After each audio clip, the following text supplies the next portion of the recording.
Strange and the spooky, adventurous and loony, they're all together ooky, the Bud family. Their trips are amazing when people come to see 'em. They really are amazing, the Bud family. History, ghost, art. So put on a witch's shawl on, a seat so you can relax on. We're gonna play a call on the Bud family. It's Wayback Wednesday. And that means we're just gonna ramble. But before that, we're gonna have a monster race. That's right, monsters are racing. You ready? Here we go. Shout out time. Here's a shout out just for you. You support me, so I support you.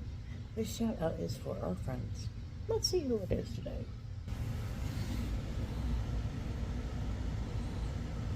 Maybe. I don't remember how to work it. There we go. Oh. There we go. Okay. As you can see, we've got the Yeti. We've got some dinosaurs. There's a big wolf. There's what else do we have here? We got she stole a really hot, excuse me, turtle. Cruising is fun. Foxy. AAP trending. Journey. Lashes. Grumpy. Intrepid. Mylinda. Pinned. Naomi.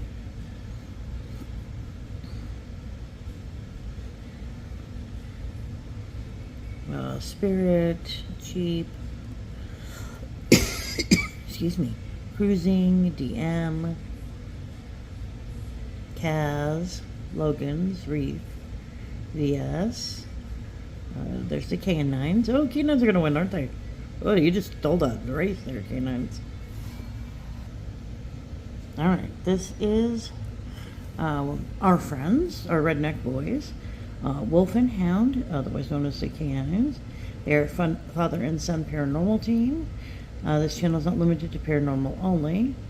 They have multiple irons in the fire. I can read words. We upload train videos, which I think they pretty much moved to their other channel, which is not super active, but it is active, and other things. In addition, we are rail fans, storm chasers, and backpackers. Hey, Mound, add some comments in here. Anyway, they have, as you can see, mostly paranormal. But here's some. One moment. I saw some. All right, Mr. Bud's going to ramble about food for reasons. Yes.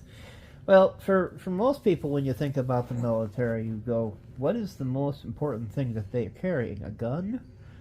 Have access to transportation? But actually, what makes every military in the world pretty much run at the same speed is what goes in its bellies. You know, as the saying goes, the army marches on its stomach, relying on good and plentiful food to fuel its ability to fight. Now, from the contemporary U.S. Armed Forces in combat, that, the MREs, U.S. Armed Forces actually started MREs in the early 1980s after replacing the much derided canned rations that had sustained troops from World War II through most of the Vietnam War. And actually, interestingly enough, in September of 2018, they specially engineered pizza that can last up to 3 years. Which is kind of a unique ability. And we'll need to put that in our bunker. Hide this under the closet. We need to have that in the bunker, please. And it says it was part of a larger strategy to improve morale and avoid something called menu fatigue. Oh, I can imagine. Yeah. Now, throughout history, feeding troops has been a challenge for all of the greatest fighting forces, be that Roman legions to the hordes of Genghis Khan to Napoleon's. Well, here's how they wound up pulling it off. The Romans, originally, they would hunt everything that was available. Wild animals, all depends on what they could find. They also would go out looking for sources of calories in carbohydrates, things like barley and wheat. It said soldiers were given a 1 pound of meat daily ration. And for an army, that means you would have to kill 120 sheep a day just for the meat ration, or 60 hogs. That's a lot of animals to not only haul around with you. It said whatever the exact amount, it would not be enough to sustain a Roman soldier who was a mule more than anything else. They carried heavy gear on bad roads, and that's what they weren't expending calories fighting. With the food they were given, they also got wine, a diluted version of what we're used to, or something closer to the vinegar that would help reduce bacteria in the drinking water. For their supply of fat, Roman troops, unsurprisingly, looked to olive oil. Well, during the Crusades, the average Christian soldier in a siege would, almost like have jerky. They'd also have grain, make things like porridge, but this supplemented through fruits and vegetables and cheese that could be purchased locally. Now, the first Crusade, soldiers would have had to provide their own food stores, which they would have mortgaged their property or sold possessions to buy. Let's go sell the house so I can go play out in the desert. Woo! That doesn't seem like a bad idea. No, It's not a totally horrible idea. Later during Crusades, like those in the 14th century, called by Pope Innocent III, deals were made with the Venetian fleet and merchants to keep soldiers supplied. During battles, if Crusades got to the Muslim camp, they would stop fighting and start eating. Yeah. And it would cost them the battle. It happened twice at the Siege of Acre, says John Hostler, an associate professor on military history at the U.S. Army Command and General Staff College. At one point in the Third Crusade, an observer noted that several kitchens in the Sultan Saladin's camp with up to 9 cauldrons each. These cauldrons were substantial. Hostler points out that you could fit 4 cows' heads into each, and the Christian invaders had nothing comparable. So, well, Saladin was basically holding the home fort, so he could do a lot more than the forces on foot.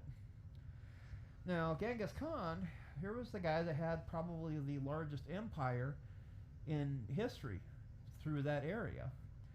The Mongol diet was not gourmet, said Morris Razabli, a history and author of The Mongols Over Global History. In the 13th century, when Genghis Khan was conquering swaths of Asia, mostly in territory we now call China, his horde wasn't able to carry much. Warriors were supplied by their own households, and as territories were conquered, the Mongols came in contact with foodstuffs like wine. Their homegrown brand of liquor was fermented mare's milk called arag or kumis. The Mongolians' lands were not particularly arable. If you think about it, it is mostly desert in the Gobi. Nor did the Mongols stay in one place for a long time, so fruits and vegetables weren't staples. The Mongols brought with them herds of cows and sheep, and on these campaigns, when herds were unavailable, the horsemen would hunt dogs, marmots, and rabbits, or subsist on dried milk curd, cured meat, and both fresh and fermented mare's milk.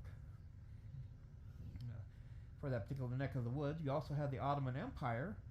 At the height of its power in the 17th century, the empire was a massive horseshoe around the Mediterranean, including huge swaths of North Africa, the Middle East, modern-day Turkey, and Eastern Europe. The Janissaries, elite foot soldiers and bodyguards to the empire's sultan, were considered Europe's first modern standing army. Well, the Janissaries they ate well, according to research by Virginia H. Askin, a professor emeritus of McMaster University and a leading scholar of the Ottoman Empire. These soldiers were fueled, she writes, with fresh baked bread, biscuit when bread was unavailable, a daily meat ration, lamb and mutton, and approximately 200 grams, honey, rice, coffee, bulgur, and barley for the horses. Above all, this biscuit appeared to be held primacy in sustaining the soldiers. One observer noted 105 ovens in Istanbul that were solely dedicated to biscuit baking for the military. Another wrote angrily about biscuit bakers hoarding excess flour for profit and replacing it with dirt, resulting in the death of many soldiers. Oops. Now, an interesting item to be noted here. Biscuits, You have what we have here in the States, biscuits, nice little round things, fluffy, go great with gravy. Over across the sea in England, they had their versions of biscuits too, but these were a little bit different. They usually were a harder, more solid material, and they were pretty much designed for the simple fact that, if they were loaded onto ships, they could last a long, long time. If I remember right, even when they went down and discovered some of the stash that one of the explorers to the South Pole had set up on the coast, they found tins of biscuits.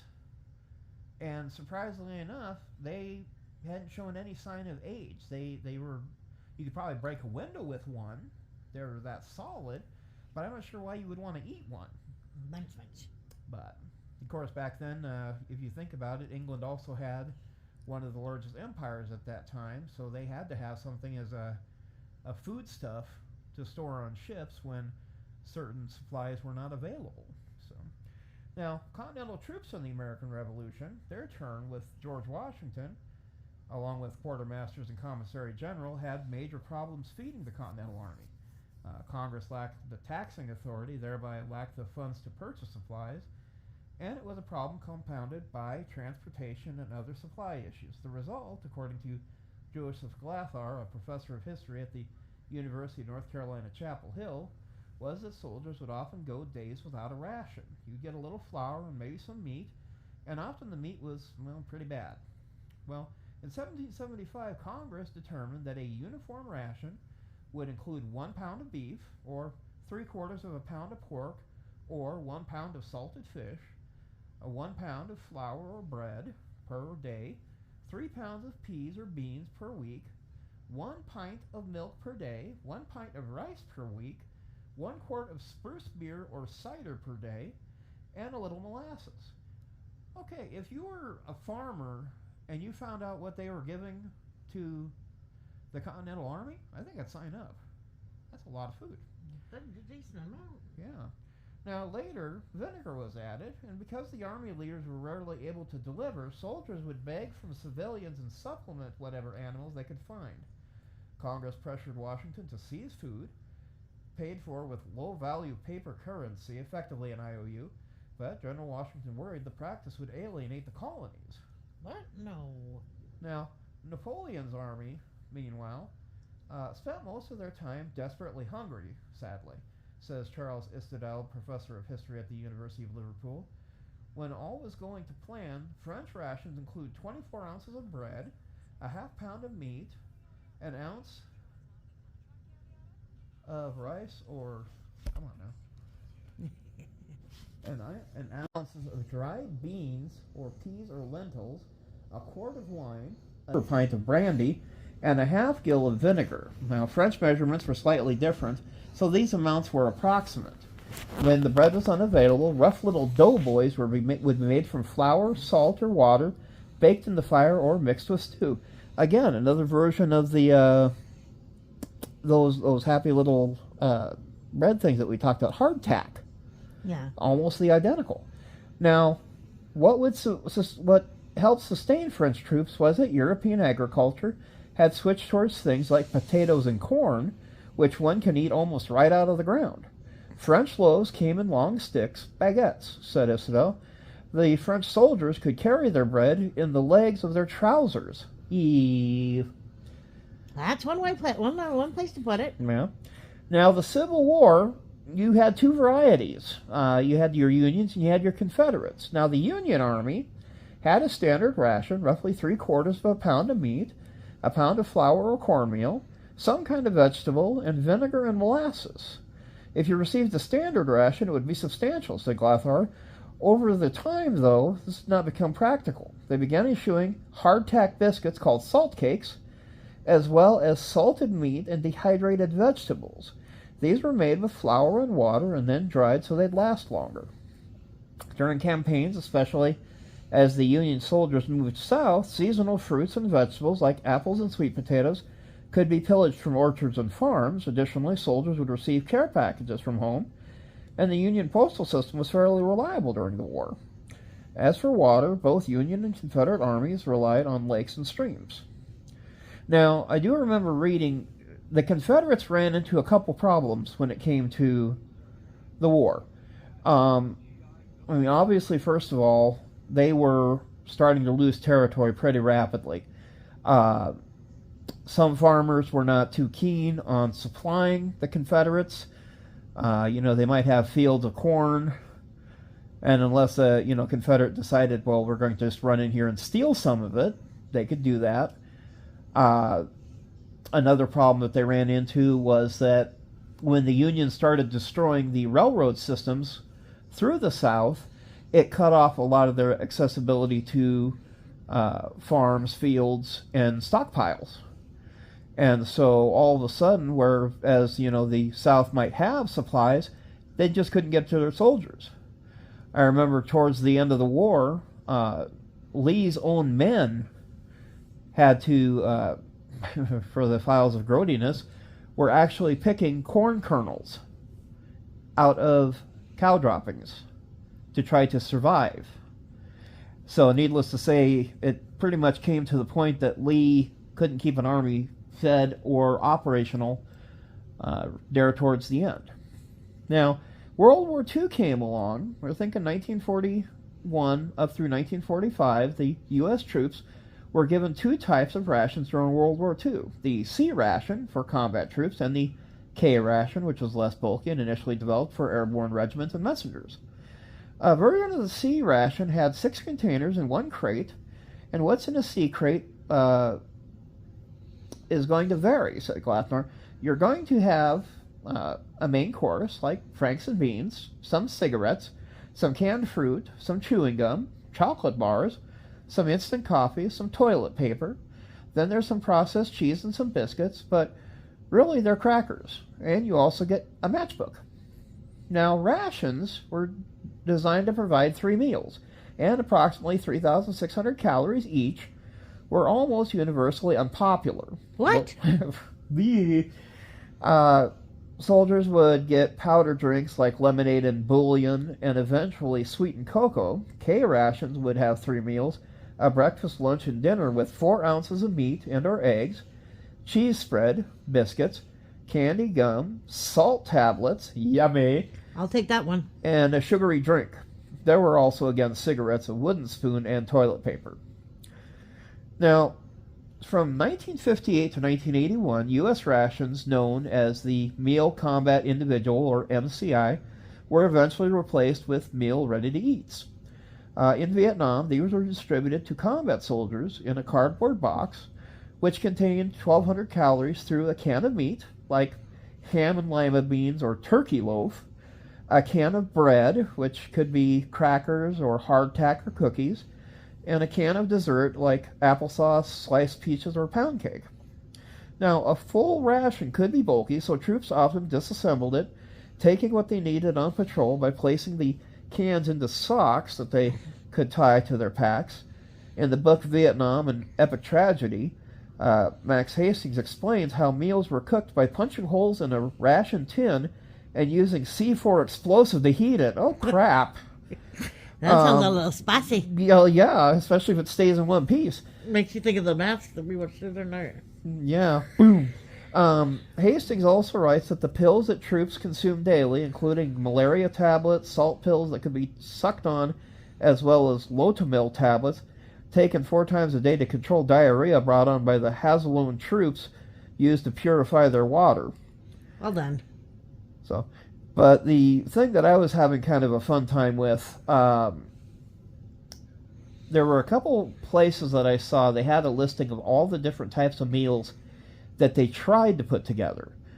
And, with anything with portability food, I mean, you think about TV dinners, you think about canned foods, a lot of it came down to, how are you going to be able to prepare this stuff? When you think about Vietnam, it's a very rainy, wet, damp climate. The idea of being able to even heat something, whether if you had a pot, sometimes they'd use a helmet, depending on, what choices and options that they had.